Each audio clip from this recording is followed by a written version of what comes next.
Smart guidelines, smart planning আর smart preparation, এই তিনটে নিয়েই তৈরি হয় স্মার্ট সাকসেস স্ট্র্যাটেজি। তোমরা যারা মেডিকেলে নিজের স্বপ্ন করছো বা মেডিকেল নিয়ে এগোতে চাও ফিউচারে, তাদেরকেই ইন্সপায়ার করতে আমাদেরই স্মার্ট স্টাডি একজন সদস্য তোমাদের সঙ্গে শেয়ার করে নেবে নিজের কিছু অভিজ্ঞতার কথা। চলো আমরা তার থেকে বিস্তারিতভাবে জেনে নিই তোমরা যারা মেডিকেল নিয়ে এগোতে চাইছো তারা কি কি স্টেপস ফলো করবে বা কি কি ভাবে নিজেকে প্রিপেয়ার করবে। আচ্ছা, ও হচ্ছে শানয় সাহা, 2021-22 ব্যাচে স্মার্ট স্টাডি মেডিকেল স্টুডেন্ট ছিল। কারেন্টলি ও সিএনএমসি থেকে final year second part 2 complete করছে মেডিকেলে। ও আমাদের এখানে থাকাকালীন যা যা বেনিফিট পেয়েছে, প্লাস ও নিজের ফিউচারে যা যা পারসিউ করতে চায় সেটার জন্য এখান থেকেও কতটা হেল্প পেয়েছে, সেগুলো নিয়ে আমরা তো ওর থেকে জানবোই। তাছাড়া ও ফিউচার জেনারেশনকে কিভাবে ইন্সপায়ার করতে পারে, প্লাস ওর এখান থেকে পড়ে কি কি সুবিধা হয়েছে সেগুলো নিজের ইন্ট্রোডাকশনেও সবই বলবে। ফার্স্টে আমি বলবো তুই নিজের ইন্ট্রো দে। নমস্কার, আমি Shanoy Saha, final year part 2 CNMC. এই স্মার্ট স্টাডিতে যুক্ত রয়েছি ক্লাস 11 থেকেই রয়েছি। ক্লাসরুমস অ্যান্ড পরীক্ষা সব মিলিয়ে রয়েছি। অনেকদিন পরে এলাম, খুব ভালো লাগছে। পুরোনো ক্লাসরুম সব মিলিয়ে যাই হোক, এবার এমবিবিএস প্রায় কমপ্লিট হয়ে গেল, আর 6 মাস বাকি রয়েছে।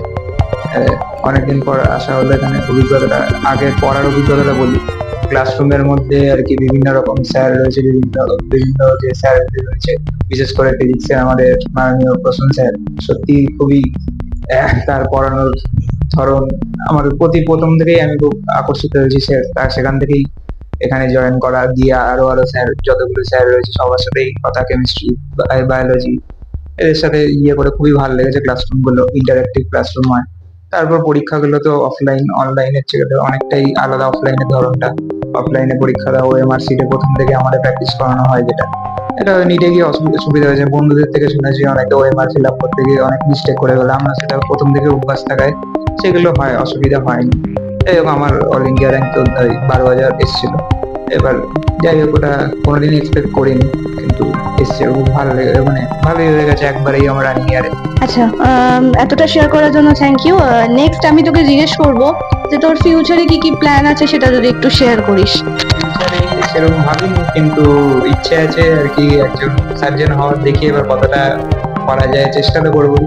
আচ্ছা, আমি আর একটা কোয়েশ্চেন করতে চাই, সেটা হচ্ছে কারেন্টলি স্মার্ট স্টাডিতে যারা মেডিকেল নিয়ে প্রিপারেশন নিচ্ছে বা যাদের একটা ফিউচারে গোল রয়েছে মেডিকেল লাইনে যাওয়ার, তাদের জন্য তুই কি মেসেজ দিতে চাস, এটা যদি একটু শেয়ার করিস।